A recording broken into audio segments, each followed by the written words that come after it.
saya lanjutkan. Bu Naneng, boleh nggak langsung dijawab ini? Apakah haruskah ini nikah beda agama ini dilarang dan diatur oleh negara? Harus. Kenapa? Argumentasinya apa? Pertama adalah kita melihat dari pengertian perkawinan itu sendiri. Tentu Ananda sudah hafal semua lah. Jadi perkawinan adalah ikatan lahir batin antara seorang pria dengan seorang wanita sebagai suami istri untuk membentuk rumah tangga yang bahagia dan kekal berdasarkan ketuhanan yang Maha Esa. Nah, pasal 2 ayat 1-nya.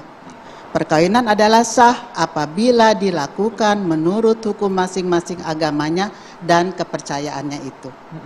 Nah, perkawinan yang sah itulah baru dicatat dalam pasal 2 ayat 2. Oke.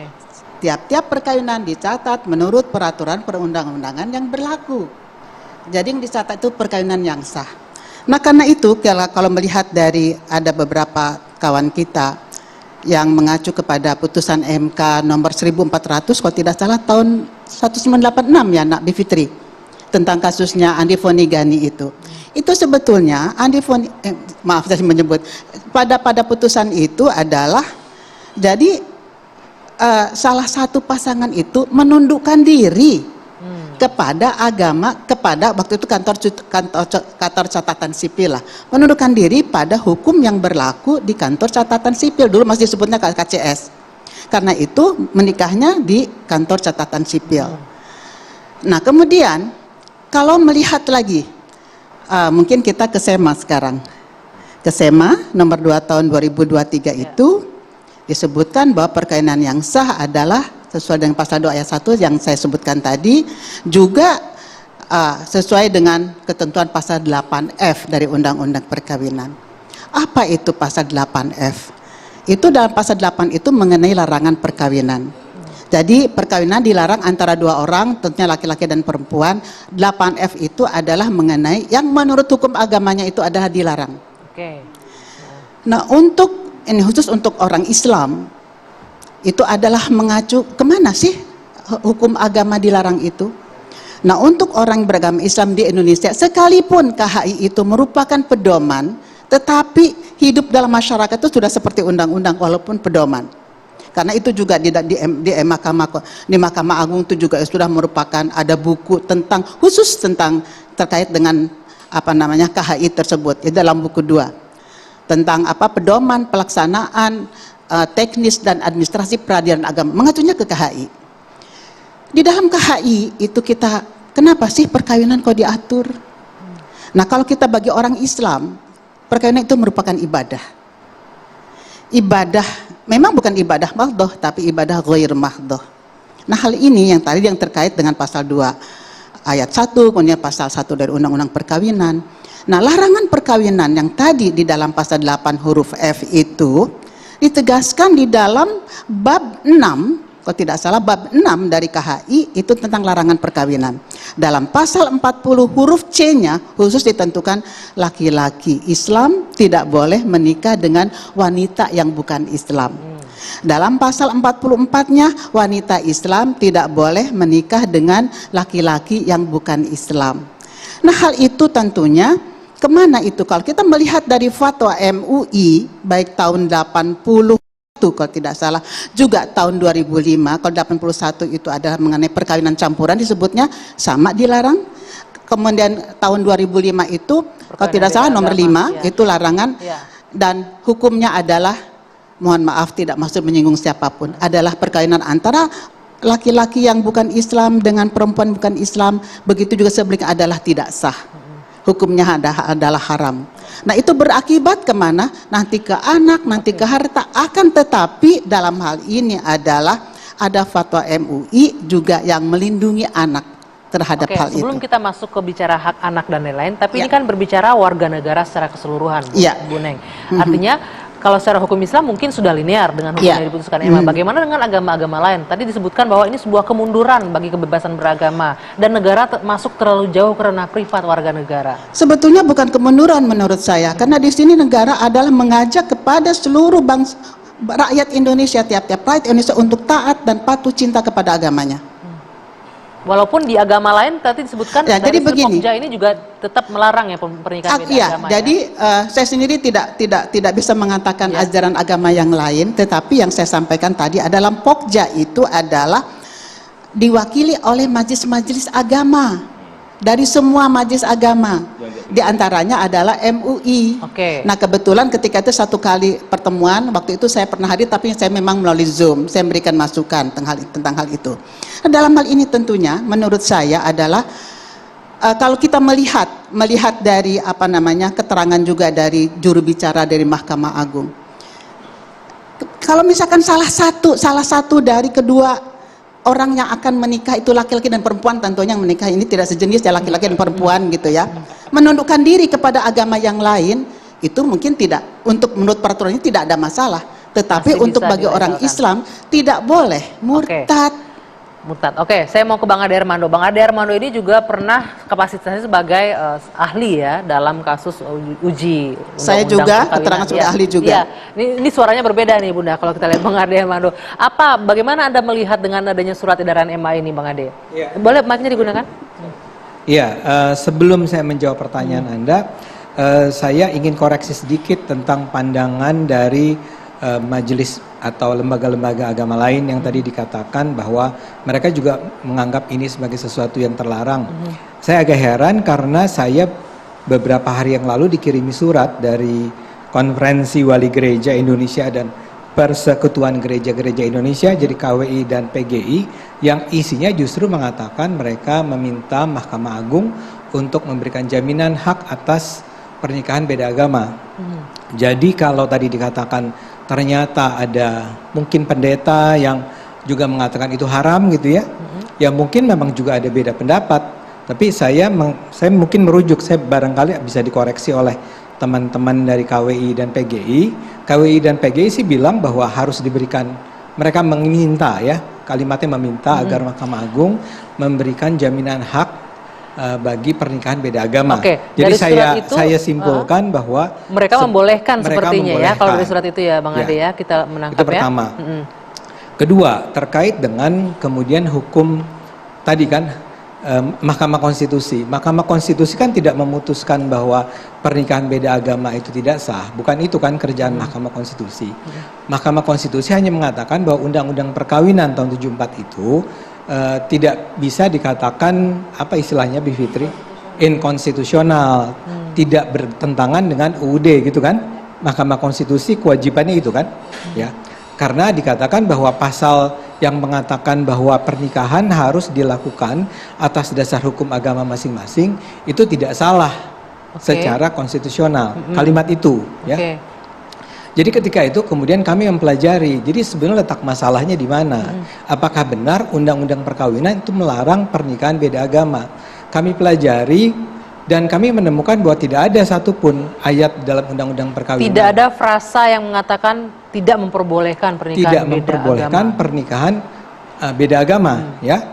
Kalimatnya bukan itu, kalimatnya adalah perkawinan harus dilakukan sesuai dengan hukum agama masing-masing kan. Nah, kalau sesuai hukum agama masing-masing artinya kan bisa diinterpretasikan ke agamanya masing-masing. Nah, sehingga sekarang pertanyaannya apakah benar bahwa di seluruh agama di Indonesia itu hukum terhadap pernikahan beda agama adalah terlarang atau haram.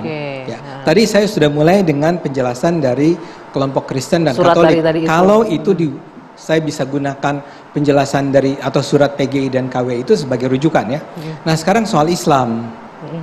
Nah jadi buat para penonton perlu tahu yang disebut kompilasi hukum Islam tadi Bu ya, Bu Neng itu memang ada dan sering dijadikan pedoman. Tapi sekarang pertanyaan besarnya adalah begini, apakah di dalam Islam memang hanya ada satu interpretasi terhadap larangan pernikahan beda agama? Ya, yang saya rasa kita harus jujur. Kalau kita buka perdebatan-perdebatan tentang teologisnya gitu ya, kita akan menemukan tidak satu jawaban. Yang mengatur soal pernikahan beda agama. Ya, karena begini. Sebentar, ini harus dijelaskan lebih detail nih, karena sepengetahuan saya mungkin ada orang yang lebih paham, mungkin Bunda nanti bisa menjelaskan. Diatur di dalam beberapa ayat di surat di Al-Quran kan? Anda tahu nggak ayatnya bunyinya apa? Di surat An-Nisa, boleh kita tampilkan mungkin ya, surat-surat yang mengatur mengenai Al-Maidah di surat An-Nisa juga ada. Al-Maidah Tidak, ayat bukan 5. surah An-Nisa, surah Al-Maidah ayat 5. Al-Baqarah Al-Baqarah juga 221, Boleh Al-Mumtahanah ditampilkan? ayat 10. Ya itu. Nah, kalau kita lihat, kita mulai dari Al-Baqarah dan Al-Mumtahanah. Ada di sana. Al-Baqarah ayat 221, ya boleh ditampilkan? Ya ini. Dan janganlah kamu menikahi perempuan musyrik sebelum Titik. mereka beriman. Ya. Jadi jangan dilanjutkan. Kalimatnya di situ. Yang dilarang adalah musyrik. Musyrik, definisi musyrik dalam Islam itu apa? Kan harus itu yang jelas saya juga. katakan. Nanti kalau Anda masuk ke Al-Mumtahanah, itu yang dilarang adalah dengan kafir. Ya, kan ada pertanyaan. Apakah musyrik dan kafir itu adalah identik dengan non-muslim? Saya ulang ya. Tidak pernah ada satu ayat pun, Anda udah melihatnya tuh kalimatnya. Tidak ada ayat yang mengatakan dilarang menikah dengan orang yang bukan Islam. Nggak ada. Bahkan kalau Al-Maidah 5, Nggak, ini udah Gimana? terlalu jauh ini. No. Mas Henry, Saya boleh nggak menjelaskan saya dulu? tidak bisa Kok saya jadi mendebat. khawatir? Biar nanti pemirsa juga nggak keliru dengan. Betul, karena pemahaman Siapa? agama saya tidak sedalam itu. Anda nanti akan Bertanya punya kepada- jawaban. Ada Sama- waktu. Mas Ini Ade? anggota Ya, sama- DPR atau MPR? Mas Ade ya, saya kira terlalu jauh nanti pembahasan kita itu. Enggak, kenapa Dan- saya tidak diizinkan menyelesaikan penjelasan saya dulu? Ya, Boleh oke, tidak? Ya. Penjelasan Enggak, saya. ya, poinnya adalah Anda menyebutkan bahwa di Al-Quran tidak disebutkan jelas bahwa orang berbeda agama. Nah, Bahasanya memang kalimatnya nggak ada seperti itu, tapi Nggak ada, musyrik kan? dan kafir. Sehingga Oke. saya mau bilang begini, sebentar supaya lengkap. Sehingga yang terjadi adalah adanya perbedaan tafsir. Jadi di dalam Islam tuh ada ayat, ada arti, kemudian ada tafsir. Nah, tafsirnya ini berbeda-beda. Ya, apakah musyrik dan kafir itu sama dengan non-muslim? Itu berbeda-beda. Ada yang bilang, dan kompilasi hukum Islam bilang begitu.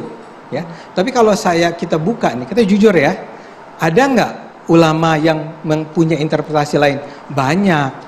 Ulama terkenal bernama Rashid Ridha, misalnya Rashid Ridha atau Muhammad Abduh di Mesir, itu mengatakan bahwa itu diizinkan pernikahan beda agama. Jadi saya mau bilang bahwa ada ulama di Indonesia sendiri banyak lah. Kalau mau dibuka-buka ya, ditanya-tanya kepada para ulama, ada banyak yang mengatakan begitu. Saya kasih Oke. contoh lain nih. Sebentar Bang Ade, saya Ya. ingin mengambil, ini pasti akan panjang, nggak cukup waktunya. Oke. Saya ingin mengambil kesimpulan bahwa Anda menyebutkan di Al-Quran tidak disebutkan jelas melarang ya pernikahan beda agama itu ya. Saya boleh masuk ke sini? Sebentar Mbak Bibi, Mas Henry atau Bu Neng bisa memberikan ini Ya, kalau saya jawaban dulu terkait ini. jelas ya, kita ini kan agama yang diakui di Indonesia itu kan sudah saya sebutkan tadi, salah satunya Islam Ya. dan agama yang lain. Ya. Dan saya berdialog itu dengan tokoh-tokoh resmi sebelum saya datang ke Mahkamah Agung.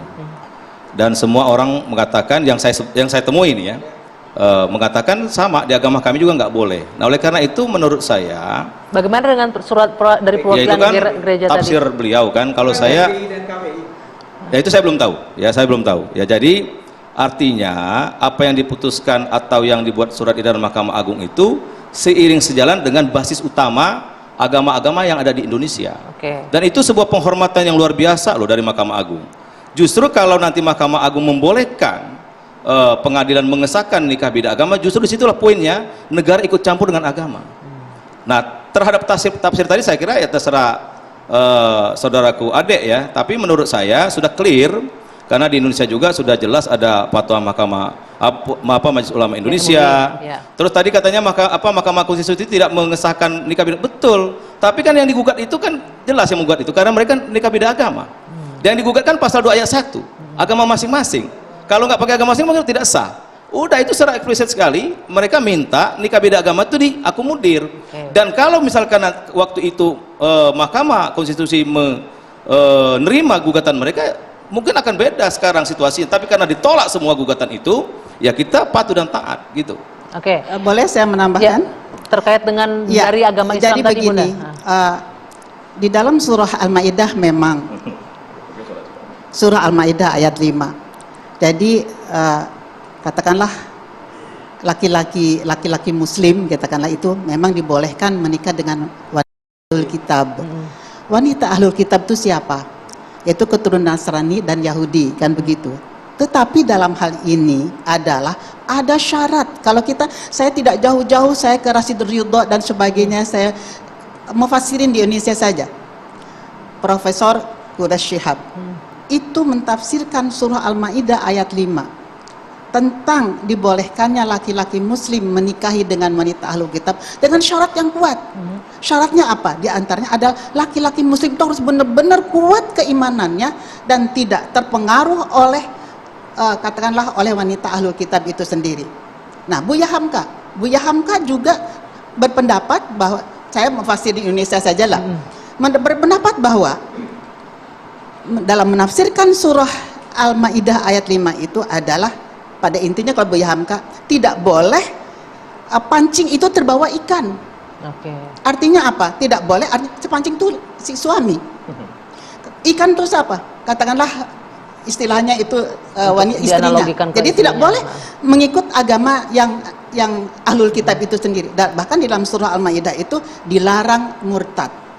Nah, jadi dalam hal ini adalah mengapa MUI, walaupun saya tidak ikut serta dalam, saya sudah 5 periode saya di MUI, mungkin sudah 23 tahun, tapi untuk hal itu saya memang tidak ikut serta.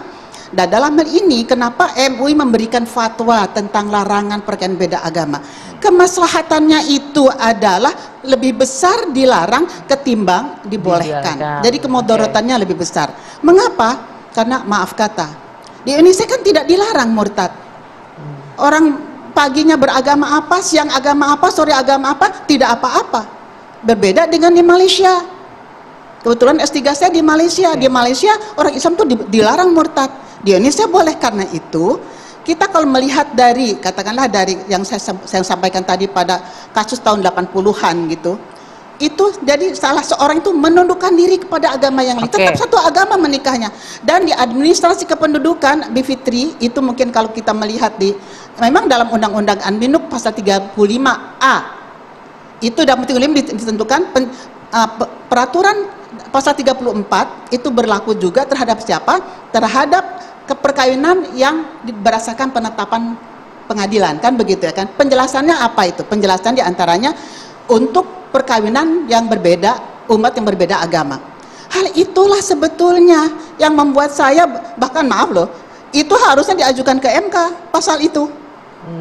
Tidak hanya di karena tidak sejalan. Oke, baik. Nanti kalau menurut saya, ya, jadi penjelasannya gitu ya kan. Itu kan A-nya tentang perkawinan, tentang hukum Islam. B-nya tentang perkawinan nanti dengan tanggapannya Mbak WNA, Bivitri. kan Usai jeda kita lanjutkan perbincangan di dua sisi saat lagi. Iklannya.